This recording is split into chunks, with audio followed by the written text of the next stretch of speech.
UP उपचुनाव को लेकर बीजेपी ने तैयारियां अंतिम दौर में पहुंचा दी हैं। आज बीजेपी उम्मीदवारों का ऐलान हो सकता है। कुछ सीटों पर ओबीसी और दलित उम्मीदवारों को उतारने की तैयारी चल रही है। यूपी में 9 विधानसभा सीटों पर होने वाले उपचुनाव को लेकर बीजेपी आज उम्मीदवारों की सूची जारी कर सकती है। यूपी में उपचुनाव के नामांकन की प्रक्रिया भी शुरू हो चुकी है। 25 अक्टूबर पर्चा भरने की आखिरी तारीख है और इससे पहले प्रदेश इकाई की ओर से सभी सीटों के लिए 3 नामों का एक पैनल बीजेपी हाईकमान को भेजा गया था, जिस पर शीर्ष नेतृत्व की ओर से फैसला ले लिया गया है। फाइनल लिस्ट तैयार है। यूपी विधानसभा की 9 सीटें हैं जिन पर उपचुनाव होना है। ये सीटें कौन कौन सी हैं वो भी आपको बता देते हैं। कुंदरकी, मीरापुर, मझवा, खैर, इसके अलावा फूलपुर, करहल, सीसामऊ, गाजियाबाद और कटेहरी सीट पर उपचुनाव होना है। इनमें से एक सीट मीरापुर है जो कि जयंत चौधरी की पार्टी आरएलडी को दी गई है। इस पर आरएलडी का प्रत्याशी चुनावी मैदान में उतरेगा, जबकि बाकी 8 सीटों पर बीजेपी चुनाव लड़ रही है। सूत्रों के मुताबिक पार्टी ने हर सीट पर जातीय समीकरणों को ध्यान में रखते हुए उम्मीदवारों के नाम तय किए हैं।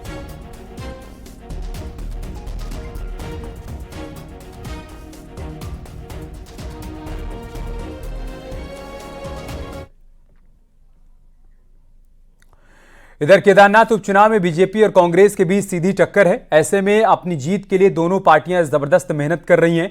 दिल्ली में मौजूद उत्तराखंड बीजेपी के उपाध्यक्ष और विधायक खजान दास ने केदारनाथ उपचुनाव में जीत का दावा किया। खजान दास का कहना है कि हम मजबूती से चुनाव लड़ेंगे और केदारनाथ सीट जीतेंगे। वहीं कांग्रेस का कहना है कि केदारनाथ में जनता अपने आप को ठगा हुआ महसूस कर रही है और उपचुनाव में बीजेपी को सबक सिखाएगी।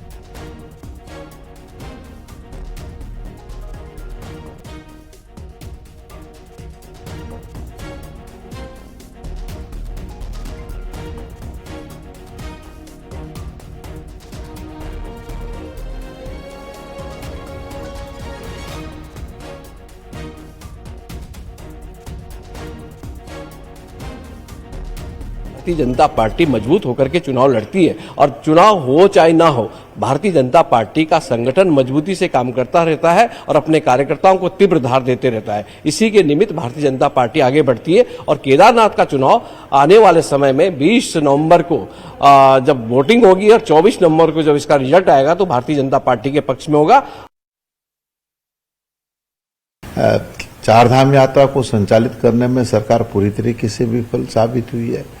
इसके साथ साथ केदार धाम को जो है दिल्ली में स्थापित करने का काम जो सरकार ने करने का कुछ प्रयास किया, उसके विरोध में वहां पर लोगों में आक्रोश है। सोने का प्रकरण है, उसको लेकर के भी लोगों में आक्रोश है।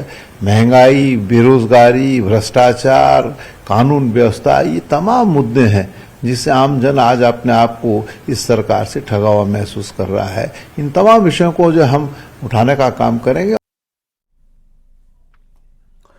करहल विधानसभा सीट पर हो रहे उपचुनाव के लिए एसपी प्रत्याशी तेज प्रताप ने अपना नामांकन दाखिल कर दिया है। मैनपुरी में नामांकन के दौरान उनके साथ समाजवादी पार्टी के राष्ट्रीय अध्यक्ष अखिलेश यादव भी मौजूद थे।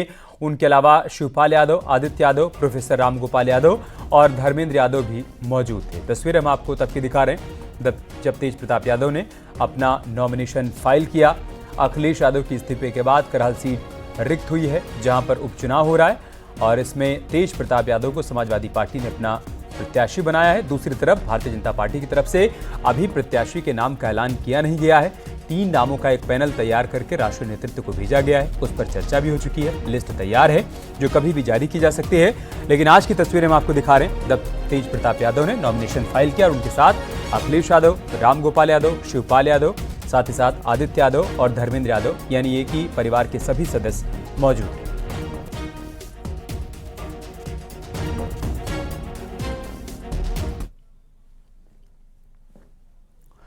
करहल सीट से नॉमिनेशन के लिए मैनपुरी जाने से पहले तेज प्रताप यादव इटावा नेताजी मुलायम सिंह यादव की समाधि स्थल पर पहुंचे और फूल चढ़ाकर उनको श्रद्धांजलि दी।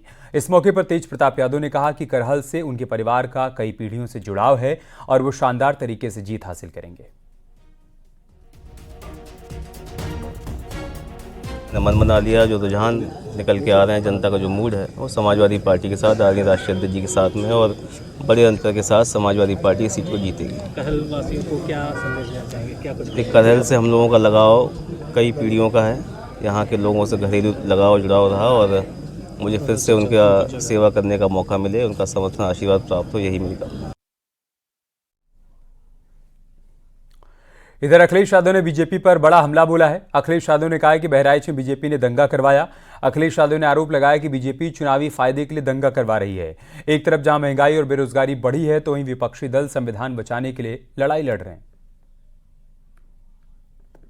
भारतीय जनता पार्टी ने जानबूझ करके दंगा कराया क्योंकि उनको पता है कि चुनाव आ गया है, किसी भी सवाल का जवाब जनता में नहीं दे सकते हैं।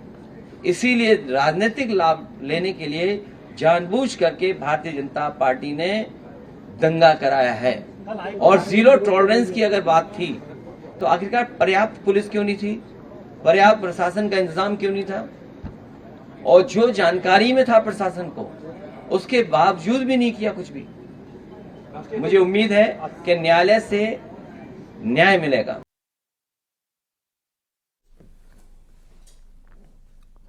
समाजवादी पार्टी के प्रमुख राष्ट्रीय महासचिव प्रोफेसर राम गोपाल यादव ने दावा किया कि विधानसभा उपचुनाव में समाजवादी पार्टी सभी 9 सीटों पर जीत दर्ज करने जा रही है। बीजेपी को ओबीसी विरोधी बताते हुए उन्होंने आरोप लगाया कि बीजेपी ने ओबीसी के लिए कुछ भी नहीं किया है। बहुत ज़बरदस्त तरीके से लोग जाएंगे और तेज प्रताप को भारी बहुमत से जिताने का काम करेंगे आने वाले दिनों में जब वोट होगा तब। अन्य सीटों के लिए सर क्या तैयारी है? जो 9 और सीटें हर जगह तैयारी, एक सीट के लिए एक क्षेत्र, एक जिला ही पर्याप्त होता है। हमारा तो पूरा उत्तर प्रदेश खाली।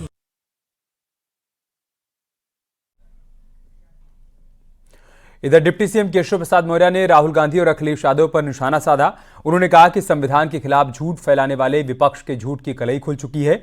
अखिलेश पर निशाना साधते हुए उन्होंने कहा कि कांग्रेस के खिलाफ लड़ने वाले मुलायम सिंह यादव के बेटे अखिलेश यादव कांग्रेस के मोहरा और राहुल गांधी के दरबारी बन गए हैं। केशव मौर्य ने दावा किया कि उपचुनाव में समाजवादी पार्टी के गुब्बारे की हवा निकल जाएगी और बीजेपी जीत दर्ज करेगी। किस तरह से देखते हैं बीजेपी की क्या स्थिति रहेगी? देखिए, भारतीय जनता पार्टी उत्तर प्रदेश का उपचुनाव भी जीतेगी, महाराष्ट्र और झारखंड के विधानसभा चुनाव भी जीतेगी। जिस प्रकार से हरियाणा में भाजपा की सरकार बनी है उससे भी बड़े बहुमत से महाराष्ट्र और झारखंड में भाजपा सरकार बनने जा रही है। विरोधियों की झूठ की जो कलई है वो खुल चुकी है। संविधान को खतरा पैदा करने वाले कांग्रेसी हों या जिस कांग्रेस के खिलाफ लड़ाई लड़ने वाले श्री मुलायम सिंह यादव जी के सुपुत्र श्री अखिलेश यादव जी हों, वह कांग्रेस के मोहरा बन गए हैं और श्री राहुल गांधी के दरबारी बन गए हैं। और समाजवादी पार्टी समाप्तवादी पार्टी होगी और कांग्रेस मुक्त भारत देश की ओर कदम जनता ने बढ़ा दिया है। फिर से मोदी जी के नेतृत्व में भरोसा जताया है, फिर से कमल को खिलाने की ठाना है। और हम में तो पूरा विश्वास है कि यूपी के अंदर भारतीय जनता पार्टी बहुत जबरदस्त अंतर से जीत दर्ज करेगी। एसपी सांसद अवधेश प्रसाद ने आरोपियों पर बुलडोजर एक्शन का विरोध किया। उन्होंने कहा कि कानून में इसका कोई जिक्र नहीं है और आरोपी को सजा देने का अधिकार सिर्फ कोर्ट का है। अवधेश प्रसाद ने कहा कि यह सिर्फ सीएम योगी के दिमाग की उपज है। कह चुके हैं कि बुलडोजर कानून, जहां कानून का राज हो और संविधान का राज हो, वहां पर कितना बड़ा से बड़ा कोई आरोपी हो उसमें आईपीसी में, सीआरपीसी में, एविडेंस एक्ट में कहीं पर कोई प्रोविजन नहीं है बुलडोजर चलाने का, बर्बाद करने का। जो भी अधिकार है वो माननीय न्यायालय को है।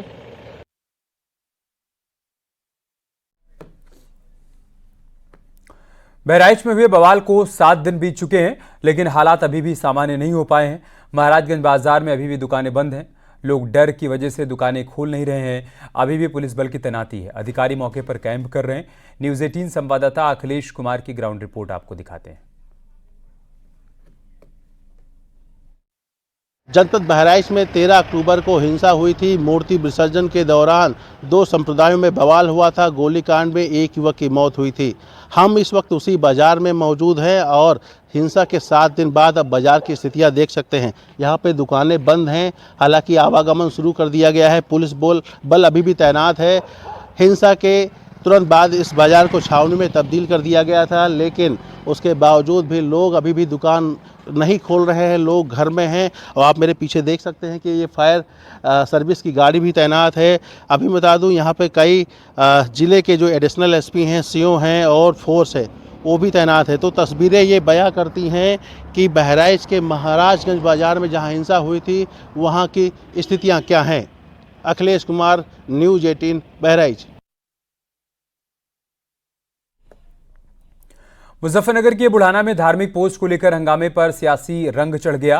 पूर्व केंद्रीय मंत्री संजीव बालियान के विवादित पोस्ट करने वाले अखिल त्यागी के घर पहुंचे। संजीव बालियान ने जिला प्रशासन को चेतावनी देते हुए कहा कि जाम, हंगामा और पथराव करने वालों की जल्द ही गिरफ्तारी होनी चाहिए। कार्रवाई नहीं हुई तो चारों तरफ से हमारे लोग थाने पहुंचेंगे।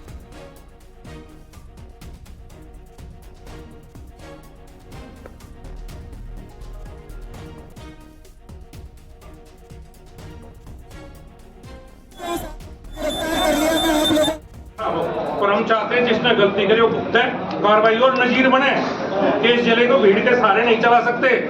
इस जिले में ऐसे रास्ते जाम नहीं हो सकते। इस जिले में अपनी मनमर्जी नहीं चल सकती। अगर कानून का राज है तो कानून का राज रहेगा, चाहे वो कोई भी गलती करने वाली है।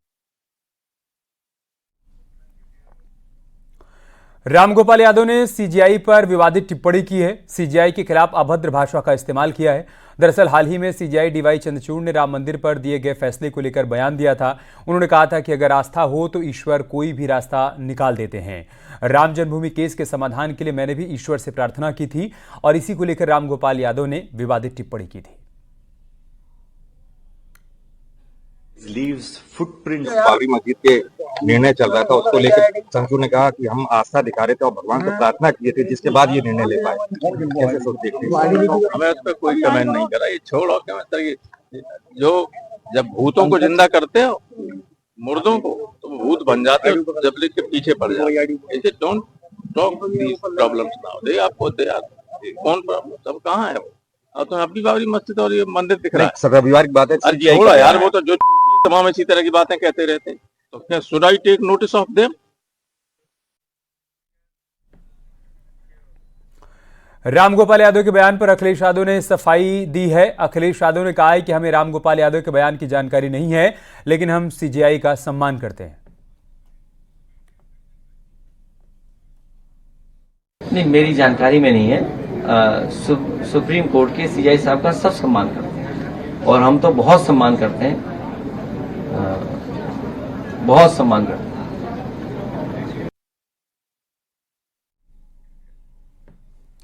CM Yogi Lucknow police line में आयोजित पुलिस स्मृति दिवस में शामिल हुए। सीएम योगी ने यूपी पुलिस के शहीदों को श्रद्धांजलि अर्पित की।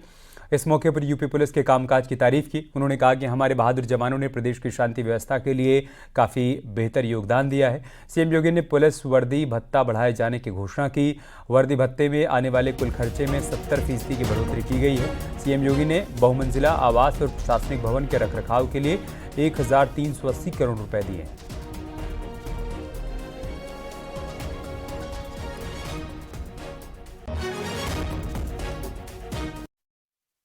पिछली बार 2019 में इस भत्ते में बढ़ोतरी की गई थी।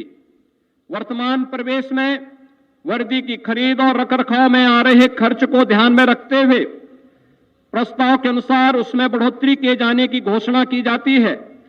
इसमें आने वाले कुल खर्च में लगभग 70% की वृद्धि की जाती है, जिसमें 58 करोड़ रुपए का अतिरिक्त व्ययभार आएगा, जिसका वहन उत्तर प्रदेश सरकार द्वारा किया जाएगा।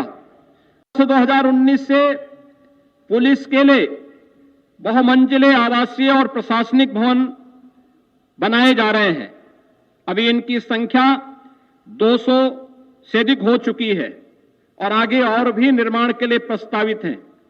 इन भवनों में लगे लिफ्ट, अग्निशमन उपकरण, सोलर संयंत्र, एसटीपी के रखरखाव के लिए कालांतर में धन की आवश्यकता होगी। इसके लिए मैं 1380 करोड़ रुपए के एक कारपस फंड की घोषणा करता हूं।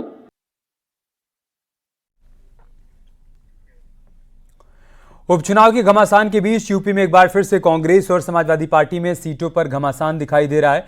क्योंकि सूत्रों के हवाले से खबर है कि 2 सीट से कांग्रेस नाखुश है। गाजियाबाद और खैर सीट कांग्रेस को देकर समाजवादी पार्टी ने अपने 7 उम्मीदवारों को मैदान में उतार दिया है, लेकिन कांग्रेस की डिमांड दूसरे सीटों की थी। ऐसे में कांग्रेस के लिए उपचुनाव से दूरी बनाना मजबूरी बन चुका है। रिपोर्ट देखिए।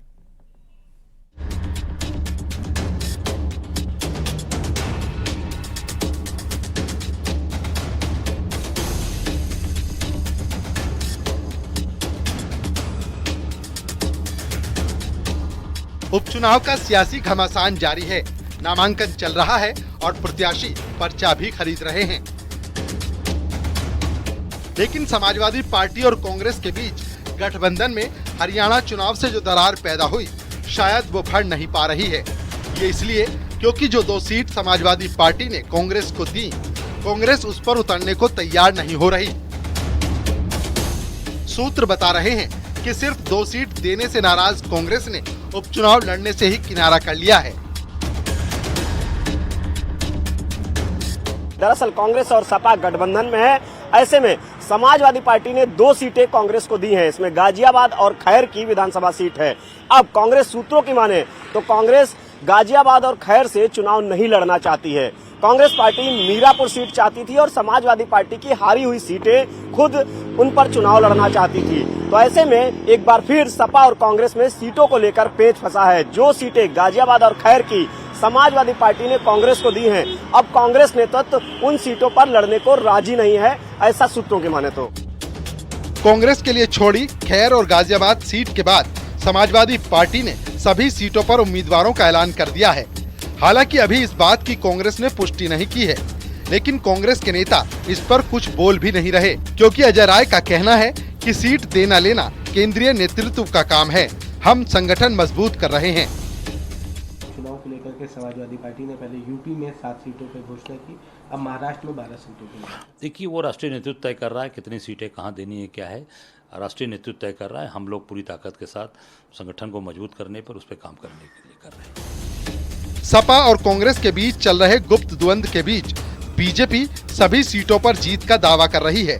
एनडीए के साथ मजबूती से लड़ने की बात कह रही है, लेकिन जिस मिल्कीपुर सीट पर चुनाव को लेकर मामला फंसा है, उस पर सत्ता पक्ष और विपक्ष आमने सामने हैं और एक दूसरे पर आरोप प्रत्यारोप लगा रहे हैं। ये 6 वकील अवधेश जी ने खड़े किए थे, उसमें आदरणीय देवेंद्र उपाध्याय जी वकील हैं, देख लीजिए आप, उसको दिखा सकते हैं। जी। अब कल का कोर्ट का ऑर्डर देखिए, ये भी कल का है, और ये देखिए बाकायदा शिव मूर्ति में, ये शिव मूर्ति हो गए, और पैरा संख्या 5 देखिए, इसमें बाकायदा लिखा है कि सर देवेंद्र उपाध्याय, और रिप्रेजेंटेटिव कौन था, 6 नंबर पे कौन है, अवधेश जी।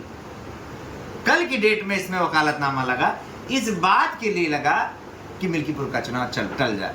मतलब कितनी बेशर्मी करोगे आप वकील 1 दर्जन भेजोगे, आप बाकायदा उसमें वकालतनामा दाखिल करोगे, और कितने मतलब कैसे आप आंखों में आंख डालकर झूठ बोलोगे कि नहीं मैंने तो इस्तीफा दे दिया। पूरी तरह झूठा है, झूठा है, झूठा है।